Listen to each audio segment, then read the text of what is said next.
On this Sunday night, what's being called the greatest World Cup final ever.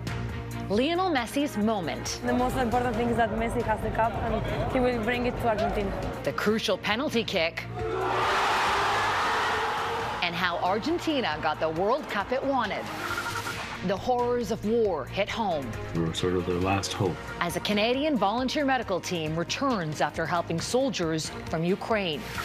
The January 6th panel wraps up. Charging a former president with crimes like insurrection or obstruction would be completely unprecedented. Could this complicate Trump's 2024 run? Block by block, the Lego menorah lighting up the first night of Hanukkah. Global National with Farah Nasser.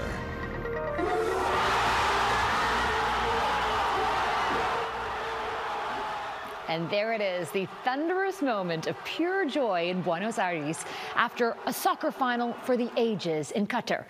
For the first time in 36 years, Argentina has won the FIFA World Cup. Their team triumphed after an absolutely nail-biting final that kept millions around the world at the edge of their seats.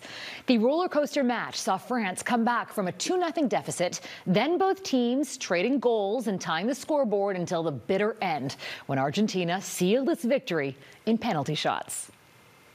Good evening, and thank you for joining us. This match is already being hailed as one of the most thrilling matches in World Cup history, if not all of soccer itself.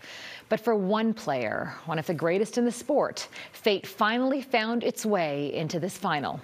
In our top story tonight, Mike Drolet on how Lionel Messi got the magical moment the world wanted him to have. If this is the final chapter in Lionel Messi's international career, oh, what a way to go out. The 35-year-old had won everything there is to collect in soccer except this. In Buenos Aires, Argentinians screamed, cried, held babies aloft in the air. And like this young woman, simply became overcome with joy. Billions around the world anxiously watched Argentina go up early and collapse late before ultimately edging injury-ravaged France in a sensational shootout. For every emotional peak came a corresponding valley. One of the greatest World Cup finals of all time? It sure had it all. 9-year-old Astor Buzio rode the wave with fans in Toronto's West End. There are no guarantees in soccer, but on this day, his idol, Messi, the role model for millions worldwide, came through. Yeah, I've been wanting to be a soccer player since I'm a kid, and I guess a win for my country is very good. Big kids were pretty excited too. It felt at times like, again, we weren't just watching soccer, we were watching theater. Canadian journalist Joshua Cloak calls watching Messi play 3 times in Qatar a career and life highlight. But what he found most mesmerizing happened off the pitch. The way that people treat Lionel Messi, and by people I mean fans, but I also mean journalists, they revere him in a way that I have truly never seen a nation revere an athlete. And that's saying something, considering the way Argentina deified former World Cup hero Diego Maradona. The Messi murals throughout Buenos Aires are already too numerous to count. After winning the World Cup, it's a safe bet there will soon be many more. Mike Drolet, Global News, Toronto. And as we mentioned, although Argentina's win was a long time coming, this is not the first time they've grasped World Cup glory. The country first won when they hosted soccer's biggest tournament back in 1978, defeating the Netherlands in the final on home soil. But it was their 1986 World Cup performance in Mexico that entered into sports legend. That's when soccer great Diego Maradona scored what's considered 2 of the greatest goals in history. The goal of the century and the hand of God, both within mere minutes of each other during the quarterfinal. Argentina went on to win that tournament as well. Ukrainian President Volodymyr Zelensky was hoping his new appeal for peace would be broadcast ahead of today's World Cup final. That did not happen, but he's still pushing for a global peace summit this winter. In a video message shared on social media, Zelensky draws inspiration from the World Cup and soccer's ability to unite the world. He says there are no champions in war, there can be no draw.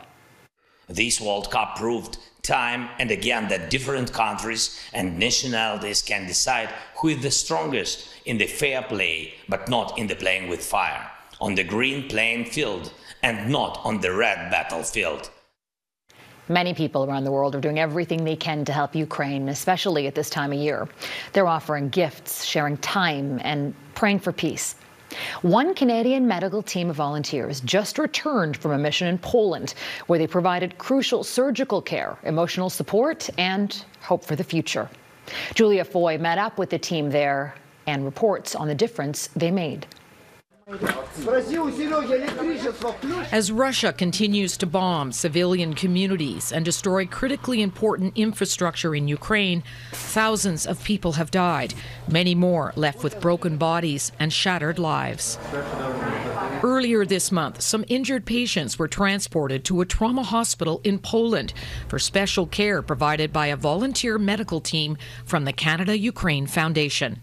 All of them, both the military and civilian patients, had devastating injuries resulting from artillery fire, from sniper fire, from mines, explosive injuries, and so on. 35 medical experts from across Canada spent days working in operating rooms, usually from sunrise until after midnight. Many of the patients needing medical attention are Ukrainian soldiers. For their security, we're not identifying them. These unfortunate heroes here have been injured in the battlefield. They've had trauma. Many of them have had multiple surgeries on their way here. There are civilian casualties as well, like Olana, a grandmother of 4. She says there was an explosion in the house. She has injuries to her legs, her arm, and her eyes. She's now had 12 surgeries to date.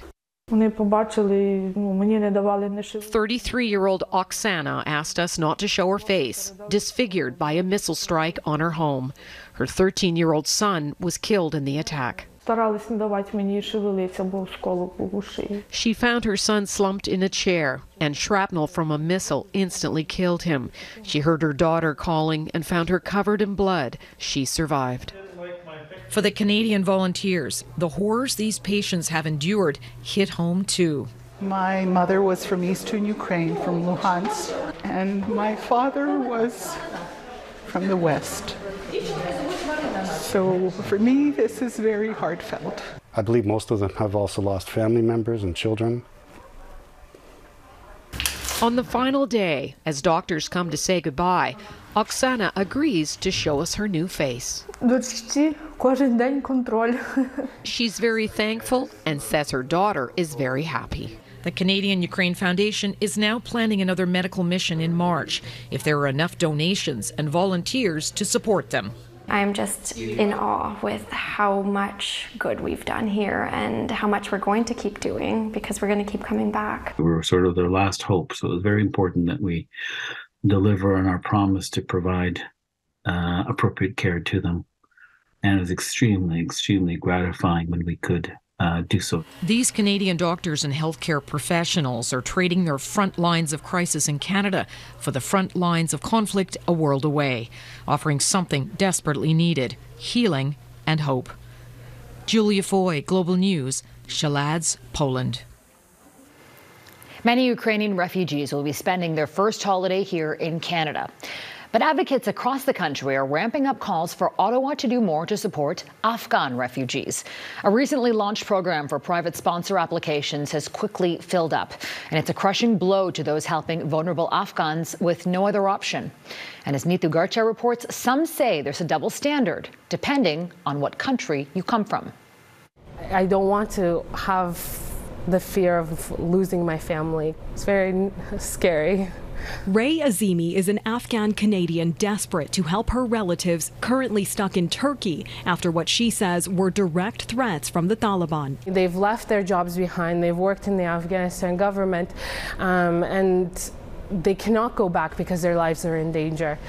It's a constant fear of getting deported. Sophia Humayun is also a Canadian citizen with relatives, including a former journalist who escaped to Tajikistan shortly after the Taliban takeover. She's also an immigration consultant. This particular case shook me so much. She says in one case, the brother of an Afghan interpreter who helped the Canadian military was deported back to Afghanistan because of a technicality. He left in June of 2021 instead of July. He's living in hiding. We don't know if he's dead or alive. So, we have countless cases like this. Humayun says she knows Canada can't help every vulnerable Afghan, but she believes the Canadian government's treatment of them highlights a double standard. We have resettled, I believe it's 128,000 Ukrainians, and 400,000 applications have been approved.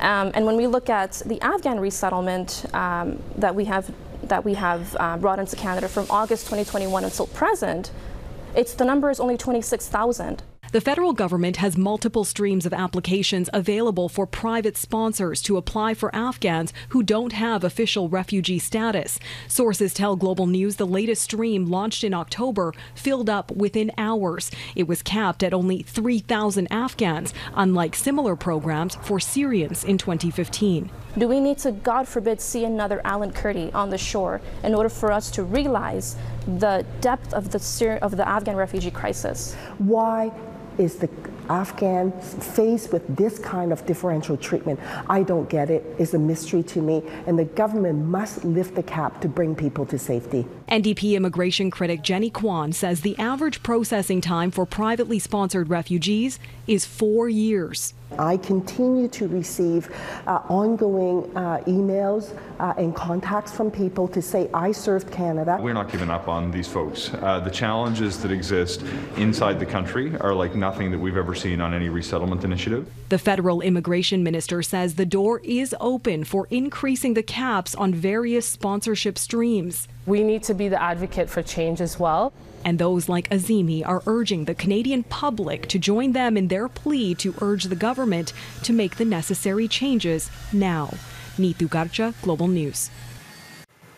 The clock is ticking on the United Nations Biodiversity Conference in Montreal.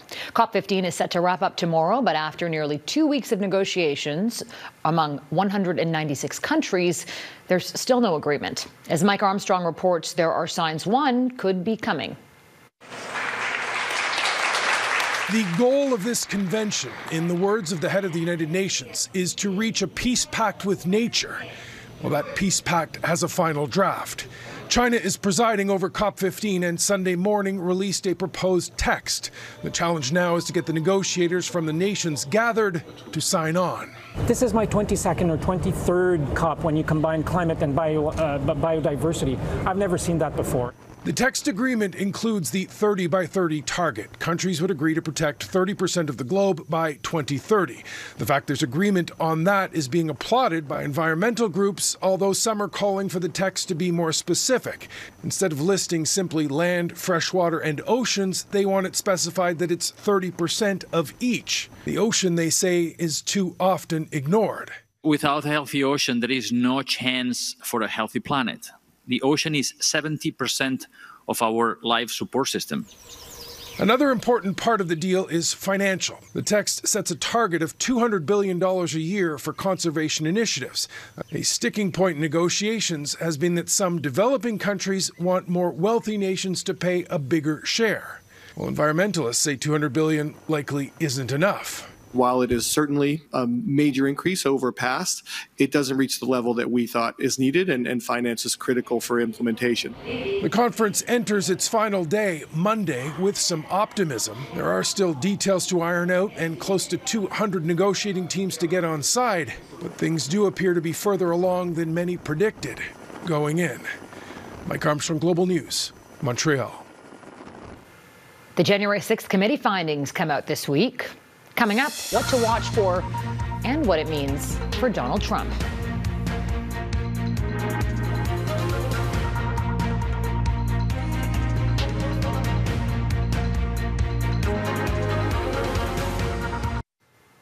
After conducting more than 1,000 interviews and reviewing hours of footage, the January 6th committee will issue its final report this week on the attack on the U.S. Capitol. The committee will reportedly recommend the Department of Justice file criminal charges against former President Donald Trump for his role in the attack. Trump, though, already firing back. Jennifer Johnson has the latest. After making its case through mountains of evidence and at times dramatic primetime testimony, the House January 6 committee will make its final public presentation Monday. It's expected to vote to recommend the Justice Department pursue criminal charges against former President Donald Trump. I think members have become convinced that there's value in it. Committee members say the gravity of their action is not lost on them. At least 3 extraordinary charges against Trump are being considered: insurrection, obstruction of an official proceeding, and conspiracy to defraud the U.S. government. Charging a former president with crimes like insurrection or obstruction would be completely unprecedented. Time is running out for the committee to hold Trump accountable because Republicans take control of the House early next year. The committee has been under tremendous time pressure. They are going to be dissolved with the new Congress, which starts on January 3rd. The committee alleges Trump helped orchestrate the assault. We fight like hell. While pressuring various state officials, Justice Department officials, and Vice President Mike Pence, himself a target of rioter violence, to overturn the election results. This is someone who tried to interfere with a joint session, even inciting a mob to attack the Capitol. If that's not criminal, then I don't know what is. Trump is already striking back, telling supporters on his Truth Social platform they are going after me because they are really going after you. Criminal charges could complicate Trump's bid to regain the White House and further alienate himself from Republican leaders, some of whom may face their own ethics investigations for defying January 6 committee subpoenas. Jennifer Johnson, Global News, Washington. A 19-year-old man has been charged with people smuggling in the UK. Ibrahima Ba will appear in court on Monday for his role in facilitating attempted illegal to the country. Earlier this week, 4 people died and dozens of others had to be rescued from the English Channel when the small boat they were traveling in capsized. The major rescue operation involved coordination between British and French navies, police and the Coast Guard. At least 45,000 migrants and refugees have attempted the English Channel crossing in the past year. Ahead, the plight of political prisoners in Iran, the action Iranian Canadians want Ottawa to take.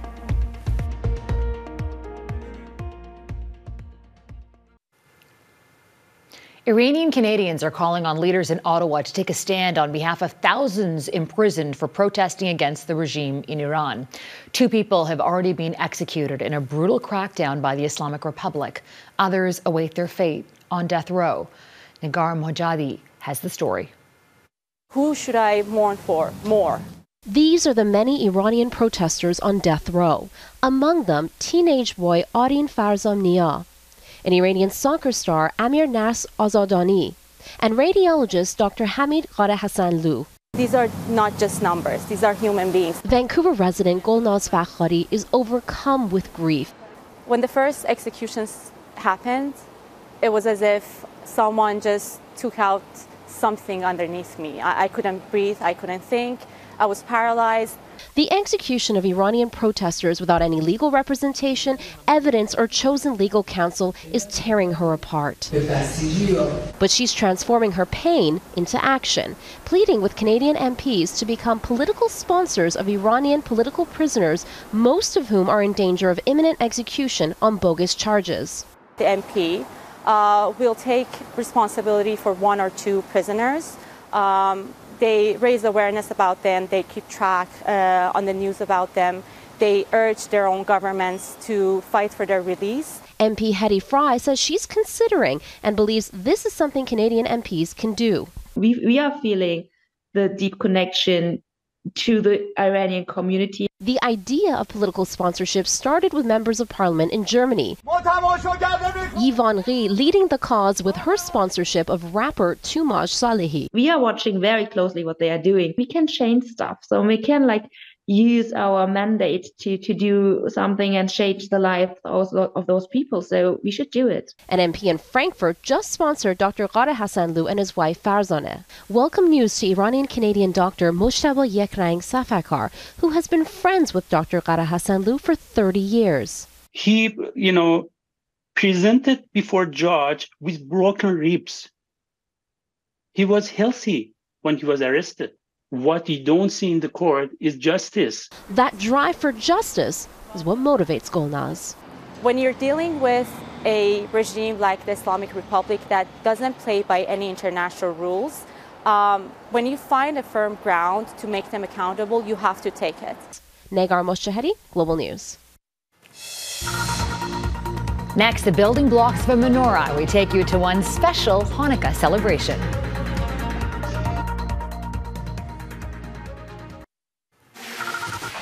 It was a snowy start of the week leading up to Christmas for British Columbians. Today, as an Arctic front moves through the province, it's not entirely cause for holiday cheer, of course. On top of the icy temperatures, there are snowfall warnings for part of the province. Some are facing up to 20 centimeters, blanketing communities. Poor road conditions and low visibility have also caused traffic chaos. The first night of Hanukkah will arrive this evening, and many people across the globe will be celebrating by lighting the menorah. Across Canada, cities and local communities are planning holiday ceremonies. The Festival of Light follows a strict ritual with one candle being lit each day. The center candle is lit together with the first candle, and it stays lit throughout the holiday. This year is the year of Hanukkah, which happens once every 7 years, and it puts a special focus on humanity. And speaking of Hanukkah, an important symbol was also given a fun spin at an Ontario community centre, brick by brick. In Vaughan, this 10-foot tall menorah was built entirely out of Lego for the annual celebrations, following its construction, done with the help of families in attendance. A lighting ceremony also took place. The Lego menorah consisted of over 5,000 pieces and was built to give children a unique memory. And happy Hanukkah to those of you celebrating. That's Global National for this Sunday night. I'm Farah Nasser, and on behalf of our whole crew, I want to thank you so much for spending part of your evening with us. Tonight's Your Canada is this chickadee checking out a Christmas ornament in Calgary, Alberta. We love seeing Your Canada, so please keep emailing us those photos at viewers@globalnational.com. Donna will be back with you tomorrow. Until next time, take care of yourselves and each other. Good night.